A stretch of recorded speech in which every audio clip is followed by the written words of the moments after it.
grew up just a little south of Albuquerque, and we lived on a farm, and I became very ill when I was little and had to stay in bed on this beautiful piece of property with animals and gardens and fields, and so I wasn't able to go out and play like most little kids, not very often anyway.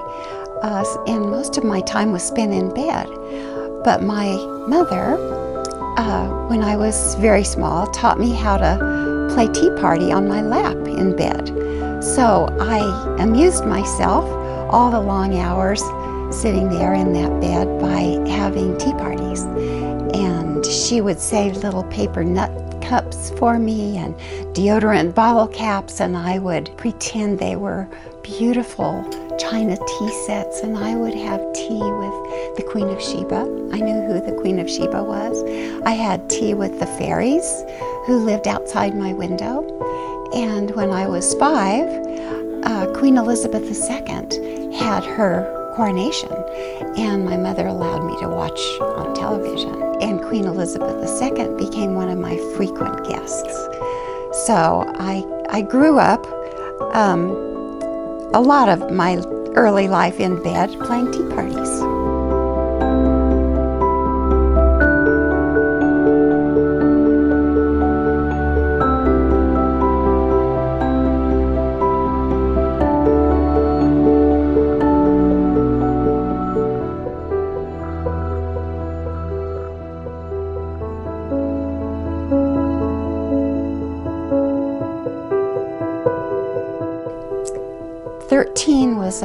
was a terrible birthday for me. It was worse than 60, worse than 70.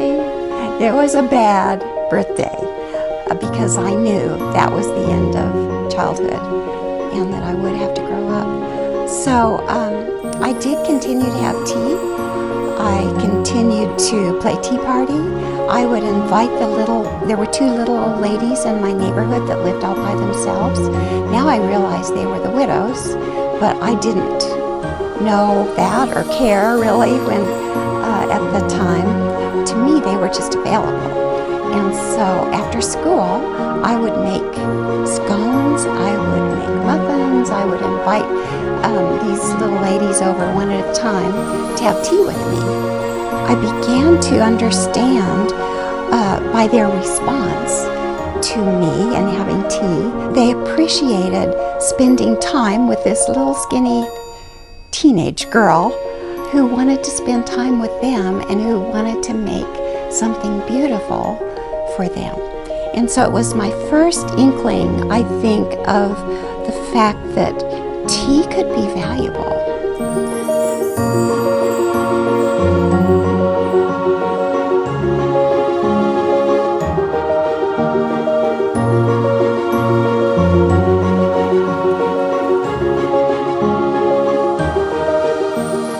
I did have a tough time kind of wanting to be a teenager and be a grown-up, but not really. Because of this conflict in high school, I began developing a stutter, especially in stressful situations, answering the teacher in class or having to speak in front of a class or anything terrifying like that. And I really didn't care about going to college. I wasn't that interested, but I knew I was supposed to. So I did, and I hated every minute of it. I ended up with 2 degrees, but the 2 wonderful things happened because of graduating from college. One was, the best part was that I met my husband there. And the second thing was that I understood and convinced myself that I could do a long, hard thing that I really didn't want to do. And just knowing that was good for me for the rest of my life. I think I needed that. Meeting Jim was a real turning point for me because here was this handsome, amazing man that I just admired so much, and he loved me, and that changed everything.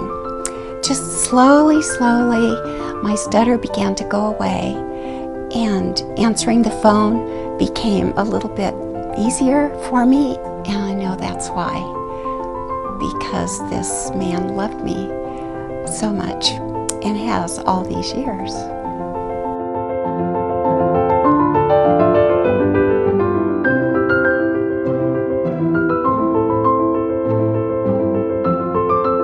So after having all these illustrious guests for my tea parties, it was really wonderful to have my own children, Tessa and Daniel, along with my husband, to have tea parties with.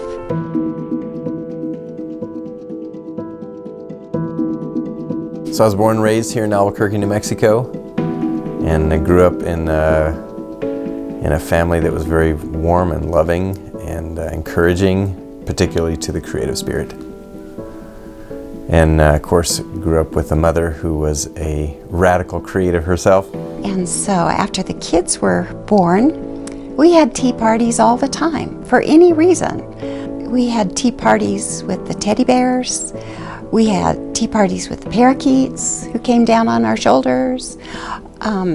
We had tea when there was a bruise or a wound. We had tea for celebration. And she would make tea for us when we came home from school. And I mean, we didn't even think about it. You know, my sister and I, we just enjoyed it. And I learned very easy how to put a tea cozy on my head, and you know, as a boy, and it just became part of our tradition. You know, the ritual of sitting down for tea and enjoying each other's conversation. And then when the kids got a little bit older, that's how I began entertaining guests, because we all knew how to do it. And Daniel knew what a tea cozy was by the time he was 3 years old. So I mean, my kids knew all about tea, and we did it. Tea was just around everywhere, and it was something that we did all the time. So it was a continuation of the joy that I had begun so early in my life. Tessa and I shared the love of art, and I was an artist, and Tessa has become an artist, and so we still share that. Daniel and I began sharing something that was very surprising to me. So I think my entrepreneurial spirit really got going in high school. That's where I had a couple mini businesses. I had 2 paper routes and learned how to be creative and dependable and excellent in doing that. He got more and more paper routes and won prizes, and anyway, and he started an enjoyment of business.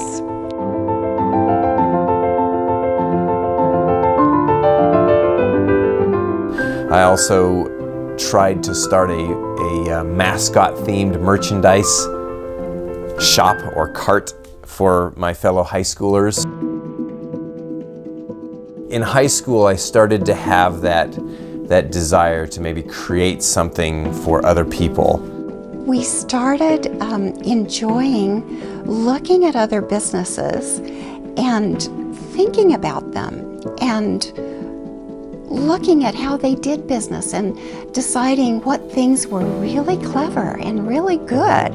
We would start to talk about it and discuss what they did right, what they did wrong, what was excellent. You know, oh, this business did this really, really well. And then looking at some businesses and thinking, why did they do that? So we started this continuing conversation. And we would start to notice it, and of course we've done that ever since. So I went to school in Hillsdale, Michigan, at a school called Hillsdale College. My college years were wonderful, formative experience, and I had the opportunity to be very creative. So when Daniel went off to college, I began wondering if there wasn't a way that I could actually have a business and give this one thing that I loved doing and was good at. But at that time, now having an empty nest, my mother was able to really start to pursue the idea of maybe I can start this business. And said, Mom, you should try it. You should think about it, and you should plan, and you should just do it. And we would talk about this because we still continued our conversations because we both were interested in being entrepreneurs. So that was an encouragement and gave me courage to even think about pursuing such a thing. So I began putting my thoughts to paper about the possibility of having a tea room. And I wrote everything down the way I wanted it to look, the way I wanted it to work, what would have to happen in order to be able to do it. She was able to really start acting on this idea that had been growing in her of starting a business. And of course, she would tell me about her progress, the research that she had done, and we continued to hone this idea.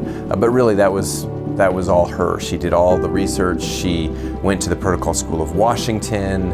She went to visit some consultants all about opening up a tea room. And she just continued to have this dream and to actually pursue it. So I had a plan, and I was all ready to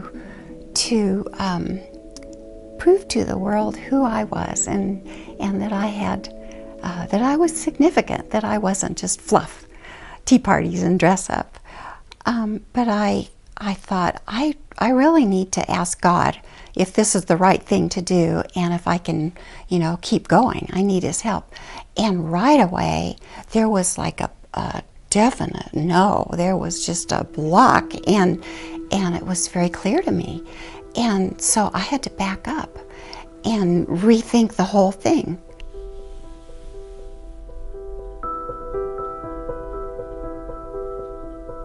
And I'm so grateful that I did and that I had that experience, because what I discovered is that it wasn't at all about me, it was about others.